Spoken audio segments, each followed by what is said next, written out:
expanded to have her products sold in Walmart and Target, which is a big win for her. But now with the 145% tariffs from China, she's got literally weeks before she's forced to be out of business. And this goes across industries. The 25% tariffs President Trump is imposing on steel and aluminum imports are hitting our local breweries particularly hard. We get about half of our aluminum from Canada. Why are we starting a trade war with our friend and ally, Canada? We just had a really good conversation, all of us, about what these tariffs would mean for local brewery owners. They're each going to share a bit more about how they'll each be impacted. But overall, it's important to remember these trade wars are not only reckless, they're completely unnecessary. They're not strategic, they're not thoughtfully planned out, they're unpredictable, they seem to change by the hour. Frankly, I'm not sure I've seen in my lifetime a more anti-business, anti-consumer policy from an administration. The chaos, the confusion, the constant changing back and forth, the uncertainty. If we all know one thing, it's that businesses need certainty and predictability, confidence to be able to survive and thrive. And yet this administration is actively undermining all of that. And the only thing worse than that, President Trump is using this trade war to solicit financial and political support from billionaires and huge corporations. Despite his insistence that no company will be getting off the hook from his sweeping tariffs, earlier this month, the Trump administration issued a temporary exemption for smartphones, computers, and other electronics, excluding them from the then 125% reciprocal tariffs levied on Chinese imports. And who benefited from that? Billionaire Apple CEO Tim Cook, who donated $1 million to President Trump's inauguration committee. America's small business owners and local brewery owners may not have millions of dollars to personally lobby the President of the United States for tax relief, but they are the backbone of our economy and they deserve a level playing field. Their voices must be heard. So that's what we're doing here today. We're showing the real impact that these exorbitant tariffs and this completely unpredictable trade war is having on the businesses in our communities. And we're calling for these reckless tariffs to stop. We're calling for immediate relief for America's small businesses. Small businesses operate on tighter margins and are more sensitive to sudden increases in operating costs than huge corporations. And the uncertainty and unpredictability of President Trump's trade wars disproportionately threaten them. You can't run a business when you don't know if your products are going to be subject to double or even triple-digit price increases from any given hour to the next. And I will note, this is not good for consumers either. It just causes prices to go up. You know, President Trump campaigned on lowering costs for the American people. Almost 5 months in, what has he done to lower costs for the American people? Literally not one single thing. In fact, all of his policies have only made prices go up and made it worse. This completely artificially manufactured trade war with our largest trading partner allies will raise costs on American families, plain and simple. So if we can make one thing explicitly clear here today, it's that these tariff wars need to stop. It's bad for business, it's bad for small business, it's bad for consumers, it's bad for Americans. So with that, I'm going to turn it over to Elizabeth Anderson-Schmidt with Fat Pants. And thank you for hosting us. Thank you. Thank you, Representative Morrison, for inviting us to participate today and for your commitment to highlighting the challenges small businesses face. When we were offered the opportunity to host, we were honored to share our story and bring our neighbors into this conversation. At Fat Pants Brewing, we're proud to be a true mom and pop shop, or rather a daughter and pop shop. I love being a business owner. Through blood, sweat, and many beers, I built this company with one core goal: to support our community. We're a family-owned, community-rooted business that made a deliberate choice early on to source American-made products, even when it wasn't the cheapest option, because we believe in keeping our dollars local. To us, supporting small and local businesses means reinvesting in neighborhoods, schools, and the future of entrepreneurship itself, an effort that remains central to our mission and our values. That said, we're certainly not immune to the ripple effects that come with broader economic shifts. When tariffs impact our partners, those consequences make their way to our doorstep too. We're here today not just to push for collaboration, but to advocate for common sense. We need bipartisan, actionable legislation that lifts up breweries and small businesses across America, not months or years down the line, but now. The middle class is shrinking, and small businesses like ours are often the last bridge standing between low and high income, offering jobs, mentorship, second chances, and community reinvestment. We believe in fair, equitable treatment, and yes, we're willing to pay a premium to support local and small, but that commitment should be met with the same investment, vigor, and urgency from our lawmakers. What we reject is partisanship for partisanship's sake. The constant cycle of finger-pointing and political gamesmanship is, in our eyes, just kicking the beer can down the road. Small businesses can't afford to wait for our leaders in Washington to stop arguing. We need solutions, and we're excited that Representative Morrison is eager to be part of that conversation. We welcome all efforts to support small businesses and uplift Middle America, and we hope those efforts come not just through speeches, but through action. Thank you, and I welcome Melissa Leddy.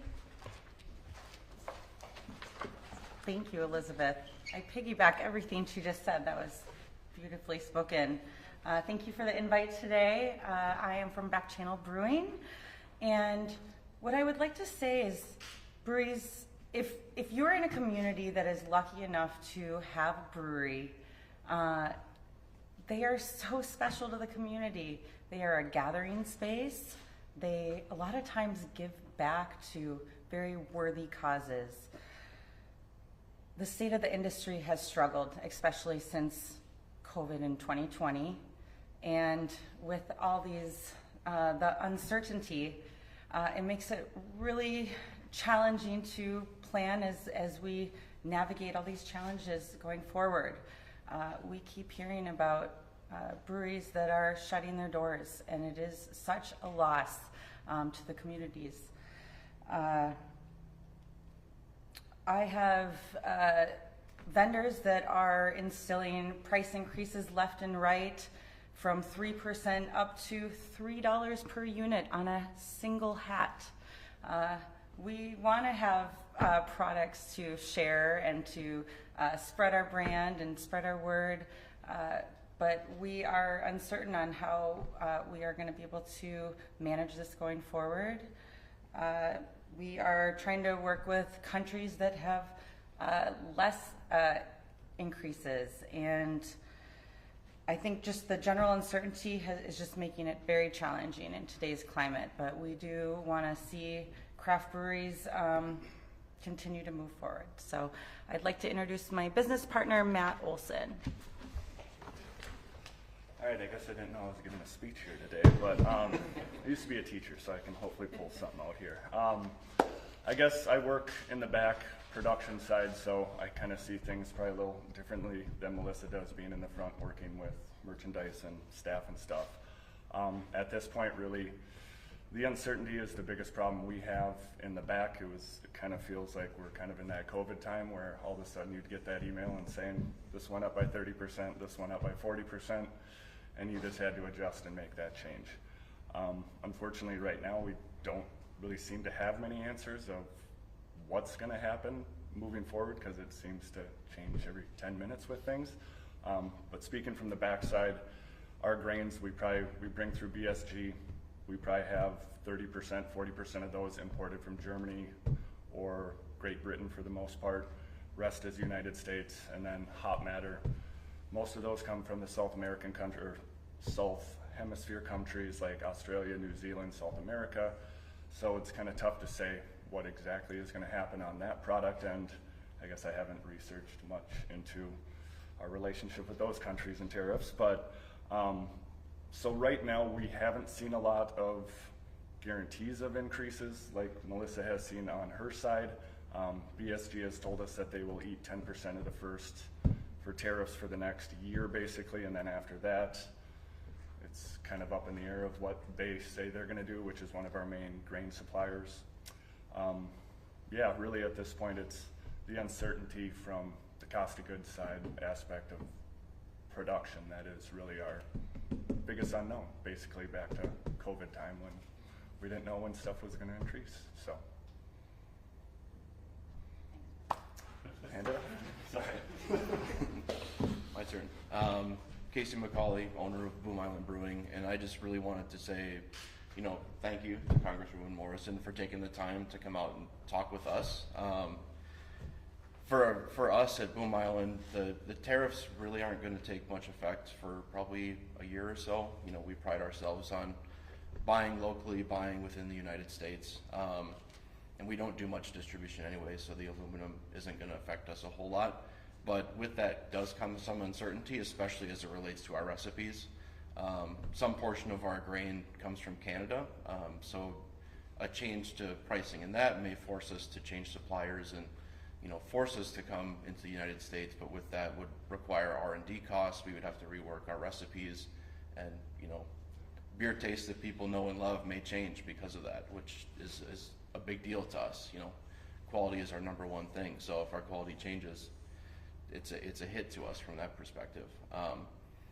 Even if tariffs aren't going to affect us in a major way, Congresswoman Morrison's effort to come and talk to us, the small businesses, really means a lot, because it means that she cares, and means that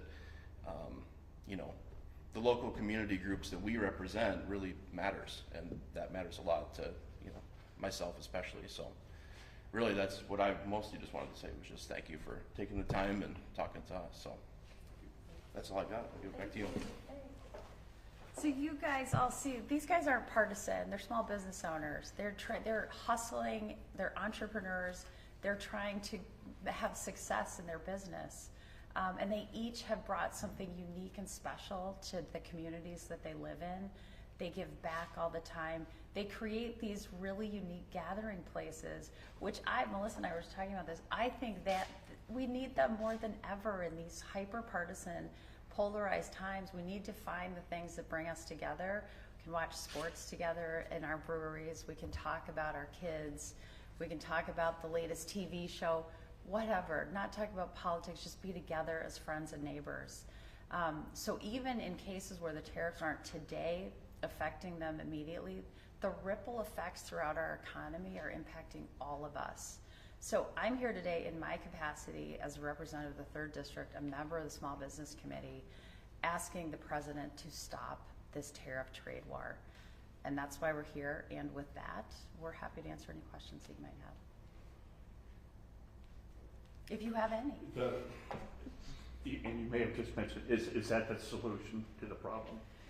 Well, I think there are a couple of potential solutions to the problem. Certainly the Republican majorities in the House and the Senate do have power. They have ceded their power to the President right now. They could stand up to him and put an end to this.